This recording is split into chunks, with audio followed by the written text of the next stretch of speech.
Welcome to US. మనం ఈరోజు భారత ప్రభుత్వ చట్టం 1935 గవర్నమెంట్ ఆఫ్ ఇండియా యాక్ట్ 1935 గురించి తెలుసుకుందాం. ఈ వీడియో ద్వారా చట్టం చేయడానికి గల కారణాలు, భారత ప్రభుత్వ చట్టం 1935లో ఉన్నటువంటి సెక్షన్స్ ఏంటి, పార్ట్స్ ఏంటి, చట్టంలో ఉన్నటువంటి ముఖ్యాంశాలు ఏంటి, చట్టంలోని లోపాలు, ప్రాముఖ్యత గురించి తెలుసుకుంటాం. మొదట ఈ చట్టం చేయడానికి గల కారణాలు ఏంటి అనేది తెలుసుకుందాం. భారత ప్రభుత్వ చట్టం 1919లోనే ఈ చట్టం చేసిన తర్వాత 10 ఇయర్స్కి మళ్ళీ ఈ చట్టం యొక్క పనితీరును పరిశీలించడానికి ఒక స్టాచ్యుటరీ కమిషన్ వేయబడుతుంది అని చెప్పి నిబంధన పొందుపరచడం జరిగింది. దానికి అనుగుణంగా ఈ సైమన్ కమిషన్ వేశారు. సో సైమన్ కమిషన్ రిపోర్ట్ని పరిశీలించడం కోసము 3 రౌండ్ టేబుల్ కాన్ఫరెన్స్లు ఏర్పాటు చేశారు లండన్లో. సో ఈ 3 రౌండ్ టేబుల్ కాన్ఫరెన్స్లో రెండవ రౌండ్ టేబుల్ కాన్ఫరెన్స్కి భారత జాతీయ కాంగ్రెస్ తరపున గాంధీజీ హాజరైనాడు. అయితే 3 రౌండ్ టేబుల్ కాన్ఫరెన్స్లకు హాజరైనటువంటి వ్యక్తులు డాక్టర్ బిఆర్ అంబేద్కర్, మరొకరు సర్ తేజ్ బహదూర్ సప్రు. సో అలాగే రౌండ్ టేబుల్ కాన్ఫరెన్సెస్లో తీసుకున్నటువంటి నిర్ణయాలపైన ఒక శ్వేతపత్రం ప్రకటించడం జరిగింది. అది 1933లో. అలాగే దీన్ని చట్టం చేయడం కోసము మరొకటి జాయింట్ పార్లమెంటరీ కమిటీని వేశారు. అప్పటి హౌస్ ఆఫ్ లార్డ్స్ మరియు హౌస్ ఆఫ్ కామన్స్ సభ్యులతో కలిపి ఈ జాయింట్ పార్లమెంటరీ కమిటీని, జాయింట్ సెలెక్ట్ కమిటీని లార్డ్ లిన్ లిత్ గో అధ్యక్షతన కమిటీని వేశారు. సో అలాగే దీంతో పాటు నెహ్రూ నివేదిక, అప్పటి భారత రాజ్య కార్యదర్శి విసిరినటువంటి సవాల్ను స్వీకరించి భారత జాతీయ కాంగ్రెస్ మోతీలాల్ నెహ్రూ అధ్యక్షతన ఒక కమిటీని వేసింది. ఆ కమిటీ మోతీలాల్ నెహ్రూ అధ్యక్షతన ఏర్పడి సమర్పించినటువంటి నివేదికనే నెహ్రూ రిపోర్ట్ లేదా నెహ్రూ నివేదిక అంటారు. ఇది కూడా ఒక ప్రధానమైనటువంటి ఆధారం. అలాగే ఉద్యమాలు, ముఖ్యంగా సహాయ నిరాకరణ ఉద్యమం, శాసన ఉల్లంఘన ఉద్యమం అనేటటువంటివి ప్రధానమైనటువంటి కారణంగా చెప్పచ్చు. నెక్స్ట్ అట్లనే ఇండియన్ గవర్నమెంట్ యాక్ట్ 1935లో ఉన్నటువంటి సెక్షన్స్, పార్ట్స్ చూస్తే 321 సెక్షన్స్ ఉంటే అందులో 10 షెడ్యూల్స్ ఉన్నాయి. ఈ చట్టం 1937 ఏప్రిల్ 1 నుంచి అమల్లోకి వచ్చింది. అయితే 1939లో దీన్ని డిస్కంటిన్యూ చేయడం జరిగింది. సో ఈ చట్టం, భారత ప్రభుత్వ చట్టం 1935 అనేది బ్రిటిష్ ప్రభుత్వం లేదా బ్రిటిష్ పార్లమెంటు, బ్రిటిష్ ఇండియా లేదా భారతదేశం కోసం చేసినటువంటి చట్టాలన్నింటిలోకి చాలా పెద్దది. అంతేకాకుండా స్వతంత్ర భారతదేశము అమలు చేసినటువంటి భారత రాజ్యాంగానికి కూడా ప్రధానమైనటువంటి ఆధారమైంది. దాదాపు 70% ఈ భారత ప్రభుత్వ చట్టం నుంచే తీసుకోవడం జరిగింది. సో దీన్ని బట్టి మనం దీని యొక్క ప్రాధాన్యత చెప్పుకోవచ్చు, దీని యొక్క గొప్పతనం చెప్పుకోవచ్చు. అలాగే చట్టంలో ఉన్నటువంటి ముఖ్యాంశాలను చూద్దాం. ఇంగ్లాండ్లో వచ్చినటువంటి మార్పులు చూద్దాం. భారత రాజ్య కార్యదర్శి అధికారాలను తగ్గించారు. ముఖ్యంగా ప్రావిన్సెస్కు సంబంధించి భారత రాజ్య కార్యదర్శికి ఉన్న అధికారాలను రద్దు చేసి గవర్నర్ జనరల్కి అప్పగించారు. అలాగే భారత రాజ్య కార్యదర్శికి సలహా ఇచ్చేటటువంటి ఇండియా కౌన్సిల్ను పూర్తిగా రద్దు చేశారు. దాని ప్లేస్లో ఒక అడ్వైజరీ బాడీని వేశారు. ఈ అడ్వైజరీ బాడీలో కనీసం 3 సభ్యులు ఉంటారు, మ్యాక్సిమం 6 మంది సభ్యులు ఉండే విధంగా ఏర్పాటు చేశారు. అలాగే బర్మాను బ్రిటిష్ ఇండియా నుంచి వేరు చేశారు. ఇది ఇంగ్లాండ్లో వచ్చినటువంటి మార్పు. ఇప్పుడు కేంద్రంలో వచ్చినటువంటి మార్పులు చూద్దాం. మొదట శాసనశాఖలో వచ్చినటువంటి మార్పులు చూద్దాం. ఆల్ ఇండియా ఫెడరేషన్ను ఏర్పాటు చేశారు, లేదా అఖిల భారత సమాఖ్య అంటారు. ఈ అఖిల భారత సమాఖ్య ఏర్పడటానికి 2 అంశాలను తీసుకున్నారు. అంటే ఒకటి ఏంటంటే బ్రిటిష్ ఇండియా పాలిత రాష్ట్రాలు, మరొకటి ఇండియన్ స్టేట్స్ లేదా ప్రిన్సిలీ స్టేట్స్, స్వదేశీ సంస్థానాలు. అయితే స్వదేశీ సంస్థానాలు కనీసం 50% అయినా సరే ఈ ఫెడరేషన్లో చేరడానికి ఒప్పుకుంటేనే ఈ ఫెడరేషన్ అమల్లోకి వస్తుంది అనేటటువంటి నిబంధన విధించారు. అయితే 50% చేరలేదు, ఈ ఫెడరేషన్ అమల్లోకి రాలేదు. అలాగే మరొకటి అధికార విభజన. ఇంతకుముందే 1919 చట్టం ప్రకారం జరిగినప్పటికీ కూడా ఇప్పుడు వాటిని 3 జాబితాలుగా విభజించారు. ఒకటేమో ఫెడరల్ లిస్ట్ అని, మరొకటి ప్రావిన్షియల్ లిస్ట్ అని, మరొకటి కంకరెంట్ లిస్ట్ అని. ఫెడరల్ లిస్ట్లో జాతీయ ప్రాధాన్యత ఉన్నటువంటి అంశాలను అంటే డిఫెన్స్ కానీ, ఎక్స్టర్నల్ అఫైర్స్ కానీ, కరెన్సీ కానీ ఇట్లాంటి అంశాలను చేర్చారు. ఇవి 59 అంశాలు ఉన్నాయి. అలాగే ప్రావిన్షియల్ లిస్ట్లో స్థానిక ప్రాధాన్యత ఉన్నటువంటి అంశాలను చేర్చారు. సో ఇందులో 54 అంశాలు ఉన్నాయి. అంటే వ్యవసాయం కానీ, లేకుంటే స్థానిక సంస్థలు కానీ ఇలాంటివి. కంకరెంట్ లిస్ట్, ఇది కంకరెంట్ లిస్ట్ అనేది ఉమ్మడి జాబితా. కేంద్రము రాష్ట్రాలు ఇద్దరు శాసనాలు చేయొచ్చు. అయితే రెండింటికి మధ్య ఏదైనా విభేదం వస్తే కేంద్ర చట్టమే అమలవుతుంది. సో ఇది కంకరెంట్ లిస్ట్ అని. ఈ 3 జాబితాలలో లేనటువంటి అంశాలను అవశిష్ట అంశాలు అంటారు. వీటిపైన గవర్నర్ జనరల్కు అధికారం కల్పించారు. అలాగే మరొక మార్పు ఏంటంటే కేంద్ర శాసనసభల యొక్క పరిమాణాన్ని బాగా విస్తృతం చేశారు. కౌన్సిల్ ఆఫ్ స్టేట్స్లో ఇంతకుముందు 60 మంది సభ్యులు ఉంటే ఆ సంఖ్యను 260కి పెంచారు. అలాగే దిగువ సభ, కేంద్ర శాసనసభ పరిమాణం ఇంతకుముందు 145 ఉంటే ఆ సంఖ్యను 375కు పెంచారు. అలాగే ఈ సభల కాల పరిమితిలో కూడా మార్పులు తెచ్చారు. ఏంటంటే ఎగువ సభ అయినటువంటి కౌన్సిల్ ఆఫ్ స్టేట్స్ శాశ్వత సభగా చేశారు. ఇందులో ఎవ్రీ 3 ఇయర్స్కి ఒకసారి 1/3 సభ్యులు రిటైర్ అవుతారు, అంతే మంది తిరిగి ఎన్నికవుతారు. మరి దిగువ సభ కాల పరిమితిని 5 సంవత్సరాలుగా నిర్ణయించారు. అంతేకాకుండా ఈ చట్టంలో దీని ప్రకారం ముస్లిమ్స్కి వారి జనాభా కంటే కూడా ఎక్కువ రిప్రజెంటేషన్ కల్పించారు. అది ఒక మార్పు అన్నమాట. అంటే వాళ్ళని సంతృప్తి పరచాలనేటువంటి ఉద్దేశం ఒకటి. రెండోది ఈ జాతీయోద్యమాన్ని వీక్ చేయడం కోసం. అట్లనే ఆర్థిక బిల్లులను మొదట దిగువ సభలోనే ప్రవేశపెట్టాలి అనేటటువంటి సంప్రదాయము నిబంధన ఈ చట్టం ద్వారా అమల్లోకి వచ్చింది. నెక్స్ట్ కార్యనిర్వాహక మండలి గురించి తెలుసుకుందాం. అంటే గవర్నర్ జనరల్ అధికారాలను బాగా విస్తృతం చేశారు.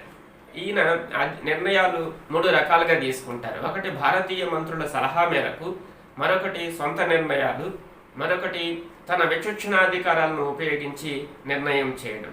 అలాగే ద్వంద్వ ప్రభుత్వాన్ని ఏర్పాటు చేశారు. కేంద్రంలో మొట్టమొదటిసారిగా ద్వంద్వ ప్రభుత్వం ఏర్పాటు చేశారు. అంటే పరిపాలనా అంశాలను 2గా విభజించారు.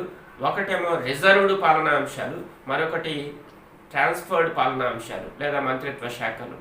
రిజర్వ్డ్ మంత్రిత్వ శాఖలను గవర్నర్ జనరల్ తన ఎగ్జిక్యూటివ్ కౌన్సిల్లో ఉన్నటువంటి 3 సభ్యుల సలహాతో నిర్వహిస్తే, ట్రాన్స్ఫర్డ్ శాఖలను భారతీయ మంత్రులు అంటే 10 మంది మించకుండా భారతీయ మంత్రులతో కూడినటువంటి మంత్రుల సలహా మేరకు ఈ ట్రాన్స్ఫర్డ్ శాఖలను నిర్వహిస్తారు. సో అలాగే ఇప్పుడు న్యాయశాఖలో వచ్చినటువంటి మార్పులు చూద్దాం. మొట్టమొదటిసారిగా దీని ద్వారా ఫెడరల్ కోర్టుని ప్రతిపాదించడం జరిగింది. ఒక ప్రధాన న్యాయమూర్తి, 6 సాధారణ న్యాయమూర్తులతో ఫెడరల్ కోర్టుని ఏర్పాటు చేశారు. సో ఇదే తర్వాత కాలంలో సుప్రీంకోర్టుగా పేరు మార్చుకునింది. సో ఈ ఫెడరల్ కోర్టు పరిధి, ఒరిజినల్ జ్యూరిస్డిక్షన్ వేటిపైన ఉంటుంది అంటే సమాఖ్య ప్రభుత్వానికి ప్రావిన్సెస్కు మధ్య వచ్చినటువంటి వివాదాలను పరిష్కరిస్తుంది. అలాగే ప్రావిన్సెస్కి మధ్య వచ్చినటువంటి వివాదాలను కూడా పరిష్కరిస్తుంది. అయితే it is not a final court.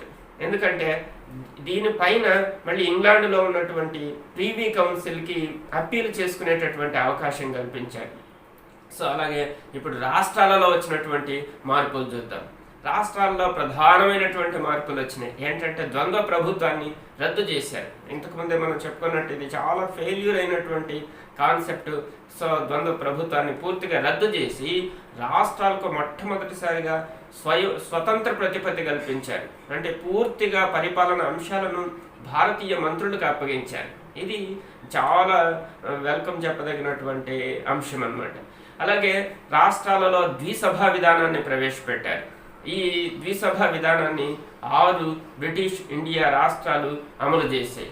అవి ఏంటివంటే అస్సాము, బీహారు, బెంగాలు, బాంబే, మద్రాసు, యునైటెడ్ ప్రావిన్స్.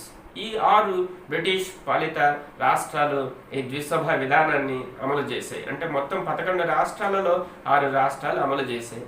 అలాగే రాష్ట్ర పరిధిలో గవర్నర్కి ఎటువంటి అధికారాలు ఉంటాయి అంటే కేంద్రంలో గవర్నర్ జనరల్కి ఎలాంటి అధికారాలు ఉంటాయో అలాంటి అధికారాలే రాష్ట్రంలో గవర్నర్కు ఉంటాయి. గవర్నర్ కూడా 3 రకాలుగా నిర్ణయాలు తీసుకుంటాడు. ఒకటేమో ఈ భారతీయ మంత్రులు ఇచ్చినటువంటి సలహా మేరకు గవర్నర్ జనరల్ ఎట్లయితే వ్యవహరిస్తారో రాష్ట్రంలో కూడా భారతీయ మంత్రులు ఇచ్చినటువంటి, అంటే రాష్ట్రాలు పూర్తిగా భారతీయ మంత్రులతోనే ఉన్నాయి. సో కాబట్టి భారతీయ మంత్రులు ఇచ్చినటువంటి సలహా ప్రకారం పాటిస్తాయి. అలాగే రెండోది ఏంటంటే సొంత నిర్ణయాలు. మూడోది ఏంటంటే భారతీయ మంత్రులు ఇచ్చినటువంటి నిర్ణయాలపైన కూడా విచక్షణాధికారంతో వ్యవహరిస్తాడు గవర్నర్. ఈ విధంగా అధికారాలు నిర్వహిస్తాడు. అలాగే రాష్ట్రాల్లో 2 కొత్త రాష్ట్రాలను ఏర్పాటు చేశారు. ఒకటి బాంబే ప్రావిన్స్ నుంచి సింధును వేరు చేసి ఒక రాష్ట్రంగా ఏర్పరిచారు. మరొకటి బీహార్ నుంచి ఒరిస్సాను వేరు చేశారు. సో ఈ విధంగా 2 కొత్త రాష్ట్రాలు, ఒకటి ఒరిస్సా, మరొకటి సింధు రాష్ట్రాలు ఏర్పడినాయి.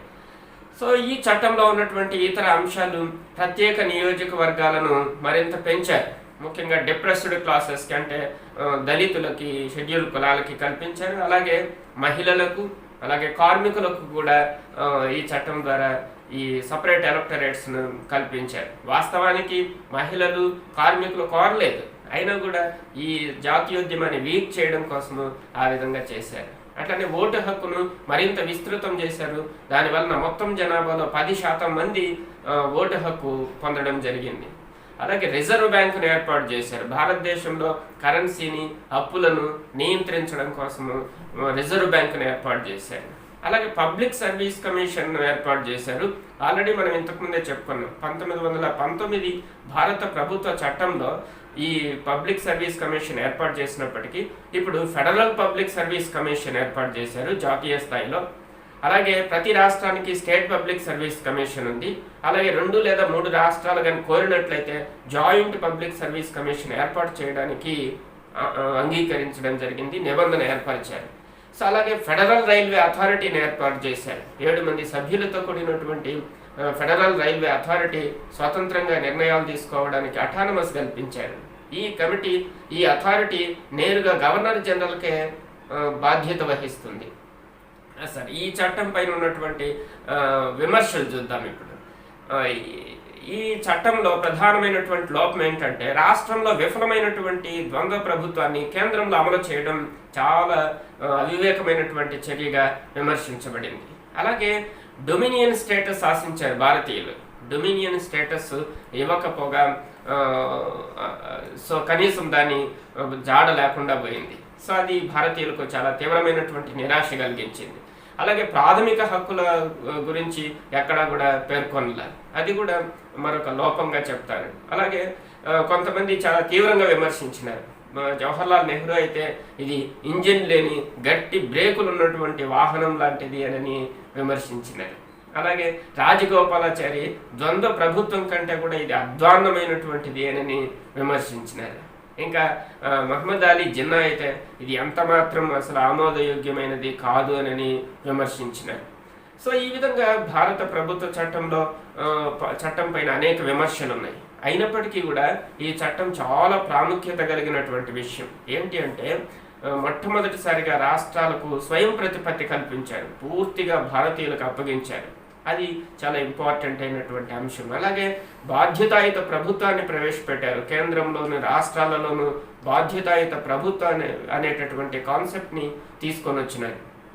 వాస్తవానికి 1919 చట్టంలోనే రాష్ట్రాలలో ఈ బాధ్యతాయుత ప్రభుత్వం అనేటటువంటి కాన్సెప్ట్ వచ్చింది. అయితే ఇప్పుడు దాన్ని మరింత విస్తృతం చేశారు. అలాగే మహిళలకు, కార్మికులకు ప్రత్యేక నియోజకవర్గాలు కల్పించి జాతీయోద్యమాన్ని వీక్ చేయాలని చూసినప్పటికీ కూడా ఈ వర్గాలు రాజకీయంగా చైతన్యం కావడానికి ఇది ఉపయోగపడింది. అలాగే ఓటు హక్కును పరిధిని పెంచడం వలన దాదాపు 10% మంది ఓటు హక్కు పొందారు, రాజకీయంగా చైతన్యం పొందారు అన్నమాట. సో ఇది 1935 భారత ప్రభుత్వ చట్టంలో ఉన్నటువంటి ఘనత. ఇప్పుడు మనం ఒక్కసారి రివ్యూ చేసుకుంటే మనం ఏం తెలుసుకున్నామనని, భారత ప్రభుత్వ చట్టం 1935లో సెక్షన్స్ 321 ఉన్నాయని, అందులో పార్ట్స్ లేదా షెడ్యూల్స్ 10 షెడ్యూల్ ఉన్నాయని తెలుసుకున్నాం. చట్టం చేయడానికి అనేక కారణాలు చెప్పుకున్నాం. 1919 భారత ప్రభుత్వ చట్టం అని, అలాగే సైమన్ కమిషన్ అని, రౌండ్ టేబుల్ కాన్ఫరెన్సెస్ అని, శ్వేతపత్రము, నెహ్రూ రిపోర్టు, అలాగే ఉద్యమాలు అని చెప్పుకున్నాం. సో చట్టంలోని ముఖ్యాంశాలు, కేంద్రంలో వచ్చినటువంటి మార్పు, ఇంగ్లాండ్లో వచ్చిన మార్పులు, కేంద్రంలో వచ్చిన మార్పులు, రాష్ట్రాల్లో వచ్చిన మార్పులు, అలాగే ఇతర కొన్ని ప్రత్యేకమైనటువంటి సంస్థల ఏర్పాటు గురించి చెప్పుకున్నాం. సో చట్టం పైన విమర్శలు చెప్పుకున్నాం. చట్టము చాలా అధ్వాన్నమైనది అని, గట్టి బ్రేకులు ఉన్నటువంటి ఇంజిన్ లేనటువంటి యంత్రం లాంటిది అని. సో ఇలా చాలా విమర్శలు వచ్చినాయని చెప్పుకున్నాం. సో చట్టం ప్రాముఖ్యత కూడా చెప్పుకున్నాం. అంటే రాష్ట్రాల్లో స్వయం ప్రతిపత్తి కల్పించడం, బాధ్యతాయుత ప్రభుత్వాన్ని ప్రవేశపెట్టడం, మహిళలకు కార్మికులకు ప్రత్యేక నియోజకవర్గాలు ఏర్పాటు చేయడం, సో అట్లా ఓటు హక్కు పరిధిని పెంచడం. సో ఇలాంటి ముఖ్యాంశాలు ఉన్నాయని చెప్పి మనం చెప్పుకున్నాం. So thank you. మనం మళ్ళీ ఇంకో వీడియోతో మళ్ళీ కలుద్దాం.